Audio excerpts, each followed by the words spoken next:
Channel maths माध्यम में। I hope आप सब अच्छे होंगे और अपना ध्यान रख रहे होंगे।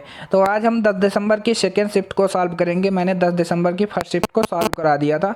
तो चलिए शुरू करते हैं अपना सेशन क्वेश्चनों के साथ। तो पहला क्वेश्चन ये रहा कि the total number of gold medals and silver medals won by India in the games is 85। Which of the following can not be the ratio between the number of silver medals and the number of gold medals won by India. खेलों में भारत द्वारा जीते गए स्वर्ण पदकों और रजत पदकों की कुल संख्या 85 है। भारत द्वारा जीते गए रजत पदकों की संख्या और स्वर्ण पदकों की संख्या के बीच निम्नलिखित में से कौन सा अनुपात नहीं हो सकता। इस क्वेश्चन को हम बाई ऑप्शन करेंगे। देखो बाई ऑप्शन इसलिए करेंगे कि देखेंगे कि कौन से ऑप्शन रेशियो से ये संख्या जो है नहीं कट रही है। तो पहले देखते हैं 9 8 17 17 17 से 85 कट जाएगा तो ये ऑप्शन सही हो जाएगा। फिर दूसरे में 12 5 17 17 5 85 होता है, ये भी कट जाएगा। तीसरा ऑप्शन 2:3 दे रखा है, इनको जोड़ेंगे 5 5 से भी रेशियो कट जाएगा, यानी 17 बार जाएगा 3 2 5। एक ही ऑप्शन होगा ऑप्शन नंबर डी, यानी 12 13 का योग जो होता है वो 25 होता है। 25 से 85 डिविजिबल नहीं है, तो यही ऑप्शन हो जाएगा, यानी ऑप्शन नंबर डी इसका सही हो जाएगा। 12:13 इसका आंसर हो जाएगा। चलते हैं अपने अगले क्वेश्चन पर। अगला क्वेश्चन ये रहा कि a hollow iron pipe is 14 centimetre long and its outer diameter is 6 centimetre if the thickness of the pipe is 1 centimetre and the weight of iron is 8 gram centimetre cube होगा। ठीक है, centimetre cube. Then what will be the weight in kg of the pipe. लोहे का एक खोखला pipe 14 centimetre लंबा, इसका बाहरी व्यास 6 सेंटीमीटर। यदि पाइप की मोटाई 1 सेंटीमीटर और लोहे का भार 8 ग्राम सेंटीमीटर क्यूब है तो पाइप का भार कितना होगा। तो हमको पता है भाई कि जो व्यास है इसकी जो त्रिज्या होगी वो कितनी होगी, आधी होगी ना। त्रिज्या जो होगी इसकी आधी होगी, 2 से भाग कर देंगे यानी 3 हो जाएगी त्रिज्या। फिर आपको पता है कि यदि पाइप की मोटाई 1 सेंटीमीटर है तो अगर पाइप की मोटाई 1 सेंटीमीटर हो तो एक तरफ कि इसकी मोटाई को कम कर दोगे, व्यास में दोनों तरफ की मोटाई कम कर दोगे। व्यास में 1 सेंटीमीटर एक तो कितना बचेगा, व्यास 4 सेंटीमीटर बचेगा। तो ये त्रिज्या कितनी हो जाएगी, 2 हो जाएगी। ठीक है, तो यहाँ पे हम पाइप जो होता है वो बेलनाकार होता है, बेलन का आयतन लगाएंगे यानी होता है पाई आर क्यूब यानी 22/7। ठीक, आर ये R1 हो जाएगा, मतलब कैपिटल आर, ये स्मॉल आर हो जाएगा। ठीक है, आर स्क्वायर यानी 3 का स्क्वायर माइनस छोटे आर का स्क्वायर, ठीक, इंटू एच का काम क्या करेगा 14 सेंटीमीटर, और 8 ग्राम सेंटीमीटर क्यूब है तो इसको हम 8 से गुणा कर देंगे, अपॉन में केजी में बदलना है 1000 तो भाग कर देंगे। ठीक है, तो अब ये आएगा, हमको पता है कि 22/7 और 3 का स्क्वायर करेंगे 9, 2 का स्क्वायर करेंगे कितना आ जाएगा 4, 9 में से 4 जाएंगे यानी 5 इंटू 14 इंटू 8/1000 है ना। तो ये 7 से काटेंगे 2 आ जाएगा। तो अब करेंगे गुणा 22 गुणे 2 गुणे 5 गुणे 8, ये आ जाएगा तुम्हारा कितना 1760 अपॉन 1000। ठीक है, 0 से 0 काटेंगे, ये आ जाएगा 1.76 kg। यही आंसर हो जाएगा इसका। चलते हैं हम अपने अगले क्वेश्चन पर। अगला क्वेश्चन ये रहा कि x and y working together can complete a piece of work in 10 days। If x alone can do the same work in 40 days, then in how many days will y do the work alone। x और y एक साथ मिलकर एक काम को 8 दिनों में पूरा कर सकते हैं। यदि अकेले x उसी काम को 40 दिनों में पूरा कर सकता है तो यदि y अकेले काम करे तो वह उस काम को कितने दिनों में पूरा करेगा। ठीक है, अगर हम मान लेते हैं भाई x और y कितने दिनों में कर रहे हैं, x y और x अकेले कितने दिनों में कर रहा है 40 दिनों में, तो ये 8 दिनों में कर रहा है या 40 दिनों में। इन दोनों का एलसीएम लेंगे तो कितना आ जाएगा 40 आ जाएगा। ठीक है, और एक्स वाई की इफिशियंसी आ जाएगी 5 और x की इफिशियंसी आ जाएगी 1। अगर एक्स वाई की इफिशियंसी 5 है और y की x है तो इसमें से हम घटा देंगे तो y की इफिशियंसी मिल जाएगी, तो y की इफिशियंसी आ जाएगी 4। तो हमसे बोला गया था कि टोटल वर्क जो है y कितने दिनों में करेगा, भाई टोटल वर्क 40 है और y की इफिशियंसी है 4, इसको 40 को 4 से भाग करेंगे यानी 10 दिनों में y काम को पूरा कर लेगा। ऑप्शन नंबर डी सही हो जाएगा। चलते हैं हम अपने अगले क्वेश्चन पर। अगला क्वेश्चन ये रहा कि a train something of a distance of 560 kilometre part of 40 kilometre per hour and the remaining part at 160 kilometre per hour travel 9 hours and 30 minutes 40 40 kilometre मतलब 14 किलोमीटर पर आवर की distance, total distance कितना cover करेगा इतनी kilometre प्रति घंटा की रफ्तार से ना। तो बोला गया कि एक रेलगाड़ी 560 किलोमीटर की दूरी का कुछ भाग 40 किलोमीटर पर आवर और शेष भाग 160 किलोमीटर प्रति घंटा की चाल से 9 घंटे और 30 मिनट में तय करती है। 40 किलोमीटर प्रति घंटा की चाल से चलने पर रेलगाड़ी द्वारा कुल कितनी दूरी तय की गई। अगर हम मान लेते 40 किलोमीटर प्रति घंटा की चाल से वो 9 घंटे 30 मिनट पूरा ट्रैवल करता है। 9 घंटे 30 मिनट का मतलब 9.5, 40 गुणे 9.5 कर देंगे तो कितनी ट्रेवल करेगा। अगर पूरी 40 की रफ्तार से ही चलता 9.5 घंटे में तो कितना चलता, 380 चलता। ठीक, अगर हम मान लेते 160 की रफ्तार से वो 9.5 घंटे में कितना चलता, कितनी दूरी चलता। ठीक है, तो 160 गुणे 9.5 करेंगे तो कितना आ जाएगा, 1520। ठीक, ये समझ गए भाई। 340 की रफ्तार से 9 घंटे 30 मिनट में 380 किलोमीटर जाता। अगर वो 160 की रफ्तार से जाता तो 9.5 घंटे में 1520 जाता। और टोटल डिस्टेंस तुम्हारी कितनी है, 560। एलिगेशन लगाते हैं, 380 और 560 का अंतर जब करेंगे कितना आ जाएगा, 560 माइनस 380, ये आ जाएगा तुम्हारा 180, है ना। और 1520 में से हम कितना घटा देंगे, 560, ये आ जाएगा 960। ठीक, 0 से 0 कट जाएगा और 6 से काटेंगे आ जाएगा 16 और 6 त्रिका 18। ठीक है, 16 3 कितना हो जाएगा, टाइम का रेशियो आ गया 19। 19 की वैल्यू हमको दे रखी है और 9.5 का मतलब 19/2। एक की वैल्यू कितनी आ जाएगी, 1/2। ठीक है, तो ये कितनी दूरी जा रहा था, 40 किलोमीटर घंटा की रफ्तार से 16 घंटे मतलब लग रहा था, 16 टाइम लग रहा था। तो रियल में कितना टाइम लगेगा, 16 का मतलब हो जाएगा 8 घंटे। 8 घंटे वो चलता है। ठीक है, 40 किलोमीटर घंटा की रफ्तार, तो 40 की स्पीड में 8 घंटे में कितनी दूरी तय करेगा, वो 320 किलोमीटर दूरी वो ट्रैवल करेगा। चलते हैं हम अपने अगले क्वेश्चन पर। अगला क्वेश्चन ये रहा कि the selling price of an article is marked 20% above its cost price if the shopkeeper earns a profit of 8% even after giving X% discount, then find the value of X। एक वस्तु का विक्रय मूल्य उसके लागत मूल्य से 20% अधिक अंकित किया जाता है। यदि X% की छूट देने के बाद भी दुकानदार 8% का लाभ अर्जित करता है तो X का मान ज्ञात कीजिए। ठीक है, हम मान लेते हैं भाई CP उसका कितना है, CP MP और SP। ठीक, CP उसका हम मानते हैं 100, इससे 20% अधिक अंकित किया तो कितना आ जाएगा, 120 मार्क प्राइस आ जाएगा ना।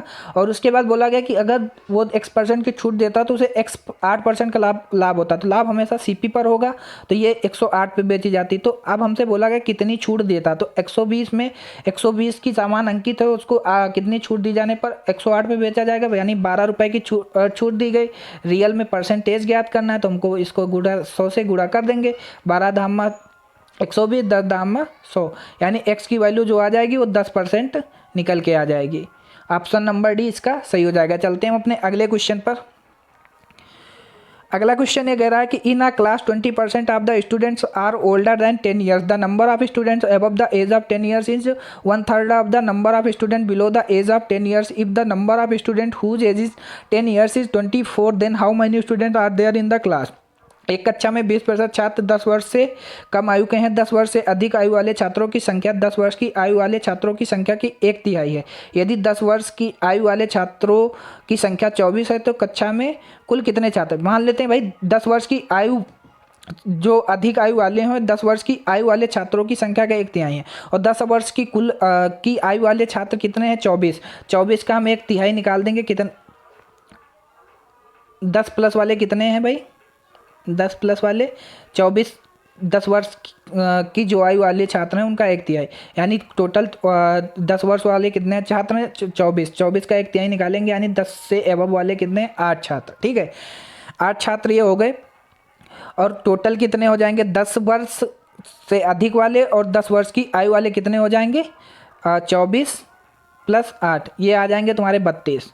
ठीक, बोला गया एक कक्षा में 20% छात्र 10 वर्ष से कम आयु के हैं। ठीक है, तो हम मान लेते हैं 32 जो दे रखा है वो कितने की वैल्यू दे रखी, 80% की वैल्यू। हमको 100% की वैल्यू निकालनी है, तो ये आ जाएगा तुम्हारा, अब भाग करेंगे इसको, 20 चौके 80 और 20 पंचे 100 और 4 अट्ठे 32, यानी 8 पंच 40। टोटल छात्र कितने हो जाएंगे, 40। ऑप्शन नंबर डी इसका सही हो जाएगा। चलते हैं हम अपने अगले क्वेश्चन पर। अगला क्वेश्चन ये कह रहा है कि in a school the seats of mathematics, physics and computer science are in the ratio 7:8:9। It is proposed in increase these seats by 60%, 50% and 70% respectively. What will be the ratio of increased seat? एक विद्यालय में गणित, भौतिकी और computer science की सीटें 7:8:9 के अनुपात में इन सीटों में क्रमशः 60%, 50% और 70% की वृद्धि किए जाने का प्रस्ताव बढ़ाई गई सीटों का अनुपात कितना होगा। ठीक है, मान लेते भाई 7 थे, इसमें कितने की वृद्धि हुई, 160 की वृद्धि हुई, मतलब 160 की वृद्धि हो गई भाई। फिर अनुपात कितना था, 8 का अनुपात था, इसमें कितने की वृद्धि हुई, 150, 50 की वृद्धि यानी 150/100 हो जाएगा। ठीक, अनुपात फिर 9 का था, इसमें कितने की वृद्धि हुई, 170 की वृद्धि यानी मतलब 170 हो गए। ठीक है, ये 0 से 0 ये कट जाएंगे, 0 से 0 ये कट जाएंगे। ठीक, ये कट गए, फिर अपान में है, ये सारी चीज़ें पूरी कट जाएंगी, ये आनी आ जाएगा 16×7=112 और 15×8=120। ठीक, और ये आ जाएगा तुम्हारा 17×9=153, यानी ऑप्शन नंबर डी इसका भी सही हो जाएगा। चलते हैं हम अपने अगले क्वेश्चन पर। अगला क्वेश्चन ये कह रहा है कि the sum of 2 numbers is 14 and the difference between them is 4। What will be the product of those 2 numbers? दो संख्याओं का गुणनफल 14 और उनके बीच का अंतर 4 है, उन दोनों संख्याओं का गुणनफल क्या होगा? तो हम मान लेते हैं भाई, एज्यूम ही कर लेते हैं। देखो, पहली संख्या 9 है और दूसरी संख्या 5 है, इन दोनों को जोड़ेंगे तो 14 आएगा और इन दोनों का जब अंतर करेंगे हम तो 4 आएगा 9 और 5 का। तो इनका प्रोडक्ट पूछा गया, यानी 9×5 कितना हो जाएगा, 45 हो जाएगा। ऑप्शन नंबर डी इसका, ऑप्शन नंबर सी इसका सही हो जाएगा, डी नहीं, ऑप्शन नंबर सी इसका सही हो जाएगा। चलते हैं हम अपने अगले क्वेश्चन पर। अगला क्वेश्चन ये कह रहा है कि there are 4 equilateral triangles of side 114 centimetre, 76 centimetre, 266 centimetre and 152 centimetre. What is the maximum scale by which they can be measured accurately? 114 centimetre, 76 centimetre, 266 centimetre और 152 सेंटीमीटर भुजा वाले 4 समबाहु त्रिभुज हैं। अधिकतम किस माप के पैमाने से इन्हें ठीक मापा जा सकता है? तो अधिकतम बोला है तो हम यहाँ पर एचसीएफ निकालेंगे, मतलब मासा निकालेंगे। तो हमको पता 114, 76, 266 और 152। 176 किससे मिलके बना है, 4×19 से। 19 4 का मतलब 2×19 है ना। तो हमको पता है भाई ये 19 दूना 38। ठीक है, बड़ी से बड़ी पूछा था और सब में 38 से भाग करोगे तो सब संख्या कट जाएंगे। 114 को जब तुम 38 से भाग करोगे 3 आएगा, 266 को तुम जब 38 से भाग करोगे 7 आएगा और 152 को जब तुम 38 से भाग करोगे तो 4 आएगा। ठीक है, तो हमारा जो एचसीएफ होगा वो 38 होगा, यानी बड़ी से बड़ी माप जो होगी हमारी वो 38 होगी, यानी ऑप्शन नंबर बी सही हो जाएगी। चलते हैं हम अपने अगले क्वेश्चन पर। अगला क्वेश्चन ये कह रहा है कि Shalini saves 1/3 of her income if his income increases by X% and expenditure increases by 15%, then the savings increase by 21%, find the value of X।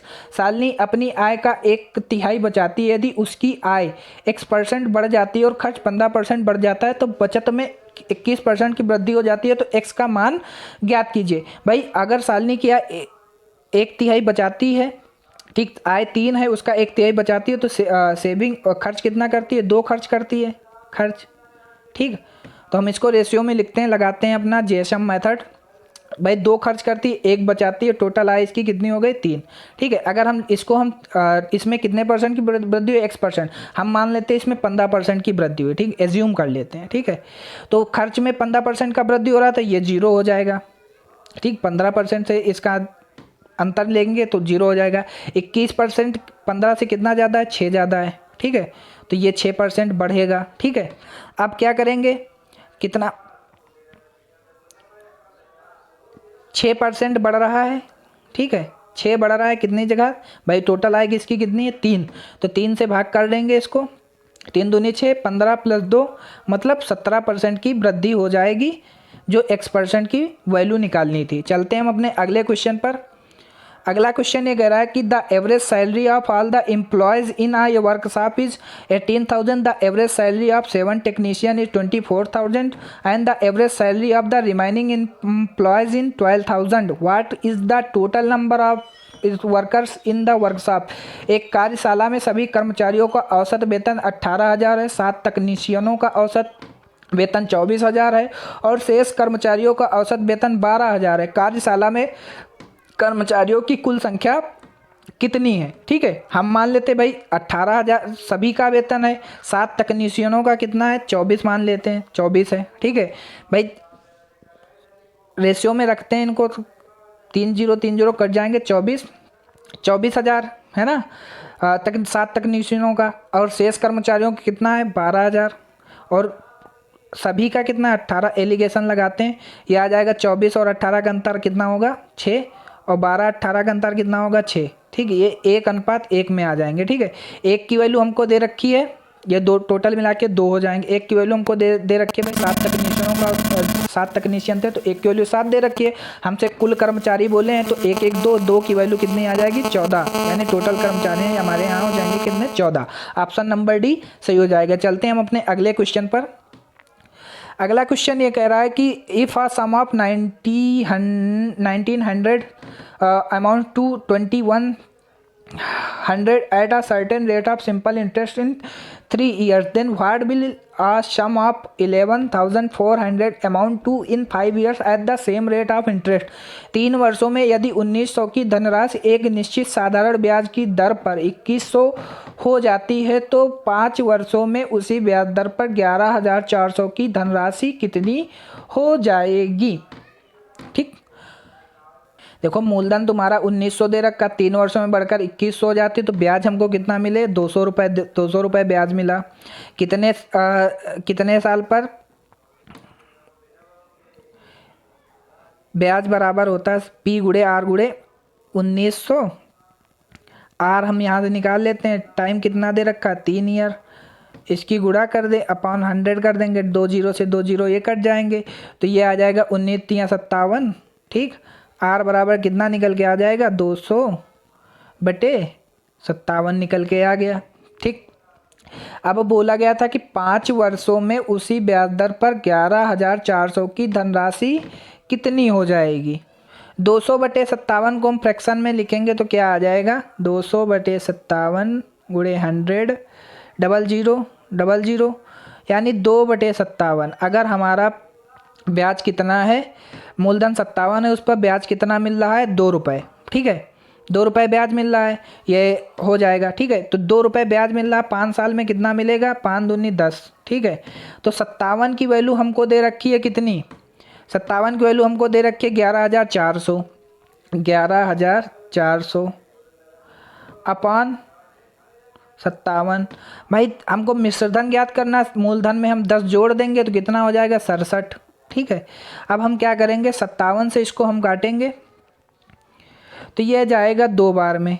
ठीक है, ये आ जाएगा तुम्हारा 200, और 200 की गुणा जब हम 67 से करेंगे तो कितना निकल के आ जाएगा, 134,000। यही मिश्रधन हो जाएगा। चलते हैं हम अपने अगले क्वेश्चन पर। अगला क्वेश्चन ये कह रहा है कि a sum of money when compounded annually doubles itself in 5 years at compound interest in how many years will it become 4 times? कोई धनराशि वार्षिक रूप से संयोजित होने पर चक्रवृद्धि ब्याज पर 5 वर्षों में स्वयं की 2 गुनी हो जाती है, कितने वर्षों में यह 4 गुनी हो जाएगी? ठीक, हम मान लेते भाई 5 वर्षों में कितनी हो जाती है, 1 की 2 गुनी हो जाती है। कितना टाइम लगता है यहाँ से, 5 ईयर का। ठीक, अब बोला गया कि स्वयं की 2 गुनी हो जाती है, कितने वर्षों में 4 गुनी हो जाएगी। 4 गुनी का मतलब कितना, इसका 2 गुना होगा तो 4 गुना हो जाएगा। तो 4 भाई 1 2 गुना होने में कितना टाइम, 1 से 2 गुना होने में कितना टाइम लग रहा है, 5 ईयर। तो 2 से 4 गुना, 2 से फिर 2 गुना इसका ही होगा 4, तो इसमें कितना भी टाइम लगेगा, यानी 5 ईयर्स। टोटल मिला के कितना हो गया, 5 ईयर मिला के कितना हो गया, 10 ईयर्स। ठीक, ऑप्शन नंबर इसका बी सही हो जाएगा, ये भी 10 ईयर्स। ठीक है, अगले भी 5 ईयर्स में 2 गुना हो जाएगी, तभी तो 4 गुना होगा। ठीक है, तो ऑप्शन नंबर बी इसका सही हो जाएगा, 10 साल आंसर। ठीक है, चलते हैं अपने अगले क्वेश्चन पर। अगला क्वेश्चन ये कह रहा है कि the ratio between the perimeter and the length of a rectangle is 5:2। If the area of rectangle is 256 centimetre then what will be the breadth of the rectangle. किसी आयत के परिमाप और लंबाई के बीच 5:2 का अनुपात है। यदि आयत का क्षेत्रफल 256 सेंटीमीटर स्क्वायर है तो आयत की चौड़ाई सेंटीमीटर में क्या होगी। ठीक है, मान लेते भाई आयत का परिमाप जो होता है वो होता है 2L प्लस बी और लंबाई का रेशियो दे रखा है। ठीक है, ये दे रखा है तुम्हारा L प्लस बी, ये लंबाई तुम्हारी दे रखी है 2। तो हमको पता है आयत का जो परिमाप होता है वो होता है 2 गुणे लंबाई प्लस चौड़ाई। तो 2 की वैल्यू हम रख देंगे 2 प्लस बी और कितने के बराबर 5 के बराबर। भाई ये 5 तुमको दे रखा था ना, तो हम लंबाई की वैल्यू यहाँ पे पुट कर देंगे। तो ये गुणा करते हैं भाई, आ जाएगा 4 प्लस 2b और ये आ जाएगा 5। तो b बराबर निकल के क्या आ जाएगा, 4 उधर जाएगा, ये एक और बचेगा, एक 1/2 निकल के आ गई b। ठीक है, अब हमको पता है अगर b की वैल्यू 1/2 है और उसकी वैल्यू रेशियो में 2 है L की, तो आयत का क्षेत्रफल जो होता है वो होता है 2 गुणे आयत का क्षेत्रफल होता है लंबाई गुणे चौड़ाई। ठीक है, 1/2 x इंटू और L दे रखा था 2x, मान लेंगे कितना दे रखा है 256 दे रखा है। ठीक, तो ये 2 से थोड़ी सी मिस्टेक ये हुई, हम लंबाई और चौड़ाई का जो रेशियो निकलेगा वो दे रखा है हमको, लंबाई है 2 और चौड़ाई 1/2। यहाँ से लंबाई और चौड़ाई का जो रेशियो निकलेगा 2 दूनी 4 और ये आ जाएगा 1। तो 4×1 यानी 4×1 का मतलब 4x स्क्वायर बराबर 256 दे रखा है हमको। ठीक है, तो 4 से काटेंगे कितनी बार जाएगा, 64 बार जाएगा। x बराबर कितना निकल के आ जाएगा, x स्क्वायर रूट करेंगे तो यानी 8 निकल के आ जाएगा। हमसे पूछा क्या था, हमसे पूछा था कि आयत की चौड़ाई क्या होगी। आयत की चौड़ाई का मतलब यानी x बराबर 8 है तो एक यूनिट दे रखा था चौड़ाई, तो 8 ही सेंटीमीटर इसकी चौड़ाई हो जाएगी। चलते हैं हम अपने अगले क्वेश्चन पर। ये क्वेश्चन आज का लास्ट क्वेश्चन होगा। ये बोला गया है कि by selling 16 oranges for $1 a man makes a loss of 20%। How many oranges should he sell for $1 to make 60% profit. ठीक है, $1 में 16 संतरे बेचने से एक व्यक्ति को 20% की हानि होती है। 60% लाभ अर्जित करने के लिए उसे $1 में कितने संतरे बेचने हो चाहिए। अगर कीमत बराबर है 1 ही रुपये दे रखी है तो हम क्या करेंगे, जो 16 गुणे हमको निकालना कितना 160 की वैल्यू निकालनी है, कितने संतरे बेचे जाएं, 80 की दे रखी है तो 80